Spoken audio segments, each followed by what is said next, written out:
സാധനം കണ്ടപ്പോൾ തന്നെ ബാക്ക് ടു സ്കൂൾ ക്രാഫ്റ്റ് എന്ന് മനസ്സിലായില്ലേ? അതെ, നെയിം സ്ലിപ്പാണ് നമ്മളിപ്പോൾ ഉണ്ടാക്കൊണ്ടിരിക്കണത്. ആൻഡ് ഇപ്പോൾ നിങ്ങൾ വിചാരിക്കേണ്ടത് ഞാൻ എന്താണ് ഈ സാധനം സ്കൂളും തുറന്ന് ഒരു മാസം കഴിയാറായപ്പോൾ ഇടണമെന്നുള്ളത്. സംഭവം വേറൊന്നുമല്ല, എനിക്കും സ്കൂൾ വർക്കാണല്ലോ. അപ്പോൾ തുറന്നപ്പോൾ എനിക്കപ്പോൾ അത് ഇടാനും പറ്റിയിട്ടുണ്ടായില്ല. വെക്കേഷൻ്റെ ലാസ്റ്റൊക്കെയാണ് ഞാൻ ഈ വീഡിയോ എടുത്തിട്ടുണ്ടായിരുന്നത്.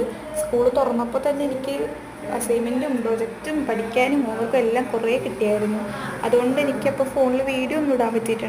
കഴിഞ്ഞ ദിവസമൊക്കെ ആയിട്ട് ഞാൻ പക്ഷേ വീഡിയോ ഇട്ടിട്ടുണ്ടായിരുന്നു. ആൻഡ് ഇതിൽ ഞാൻ ഫസ്റ്റ് കൺസിഡർ സെക്കൻഡ് വൺ എനിക്ക് ഫസ്റ്റ് ഇഷ്ടപ്പെട്ടിട്ടുണ്ടായിരുന്നില്ല. അത് ഞാൻ ഈ വീഡിയോയിൽ കാണിക്കുന്നുണ്ട്. പക്ഷേ പിന്നെ അത് ഞാൻ നോക്കിയപ്പോൾ എനിക്കൊന്നുണ്ട് ഇഷ്ടപ്പെട്ടു. ബിക്കോസ് ഇത് ഡെക്കറേഷൻ കുറച്ച് കൂടുതലായ കാരണമാണ് എനിക്ക് വീഡിയോയിൽ ഇഷ്ടപ്പെടാത്തത്. പക്ഷേ പിന്നെ നോക്കിയപ്പോൾ വലിയ കുഴപ്പമൊന്നും ഉണ്ടായില്ല.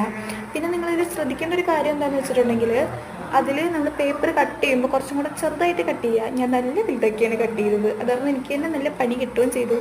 എനിക്ക് ഒരെണ്ണം പോലും ഒട്ടിച്ചപ്പാണെങ്കിൽ നല്ല വൃത്തികേടായിരുന്നു. അതാണ് എനിക്ക് പറ്റിയൊരു പ്രശ്നം പറഞ്ഞിട്ടുണ്ടെങ്കിൽ.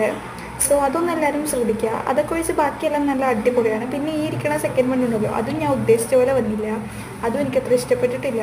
സോ ഇപ്പം എന്തായാലും ഇത്രയുള്ള നമ്മുടെ ഇന്നത്തെ ഒരു വീഡിയോ. ഇനിയും ബുക്സൊക്കെ ഉണ്ടാവുമല്ലോ, അപ്പോൾ അതിലൊക്കെ നമുക്ക് ട്രൈ ചെയ്യാം നല്ലതൊക്കെ ഉണ്ടാക്കി. ഇതും നല്ലതാണ് കേട്ടോ. സോ അപ്പോൾ എന്തായാലും ഇത്രയുള്ള നമ്മുടെ വീഡിയോ.